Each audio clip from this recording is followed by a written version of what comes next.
এই বছর তারা মনের মতো করে ঈদ করতে পারে নাই। মধ্যবিত্ত ফ্যামিলি যেগুলো আছে তারা তো মানুষের দ্বারও যেতে পারতেছে না। এত বছর তারা ব্যাংকের চাকরি করেছেন। আমার ব্যাংকার ভাইরা আজকে হাজার হাজার ফ্যামিলি এই প্রত্যেক বছর কত সুন্দর করে ঈদ করে, আনন্দ করে, কেনাকাটা করে, কিন্তু এই বছর তাদের চোখে পানি, মনের মতো করে আনন্দ করতে পারে নাই ফ্যামিলিদের নিয়ে। তারা আজকে ঘরের মধ্যে বসে বসে কান্না করতেছেন। হাজার হাজার ফ্যামিলি আজকে ঘরের ভিতর বসে বসে ঘুম খেয়ে আছে। কারণ কেন? তাদের চাকরি হারা।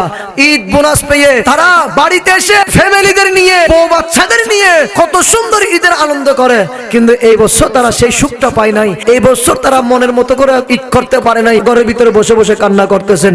মধ্যবিত্ত ফ্যামিলি যেগুলো আছে তারা তো মানুষের দ্বারও যেতে পারতেছে না। এত বছর তারা ব্যাংকের চাকরি করেছেন, মানুষের দ্বারে যেতে পারছে না, মুখ করে কিছু বলতে পারতেছে না। এই জন্য মাননীয় প্রধানমন্ত্রীর কাছে আবেদন থাকবে, মাননীয় সরকারের প্রতি আবেদন থাকবে, দয়া করে আপনি এই ব্যাংকার ভাইদের চাকরি যেন আবার ফেরত দেন। জোরে বলি না আমিন। এই আমার ব্যাংকার ভাইদের চাকরির জন্য আমরা দোয়া করব এবং আমি সরকারের প্রতি আবেদন জানাবো, মাননীয় সরকার যেন, তারেক রহমান যেন আমার ব্যাংকার ভাইদের চাকরি ফিরে দিয়ে হাজার হাজার ফ্যামিলির মুখে যেন আনন্দের হাসিটা ফুটে ওঠে। জোরে বলে না সুবহানাল্লাহ।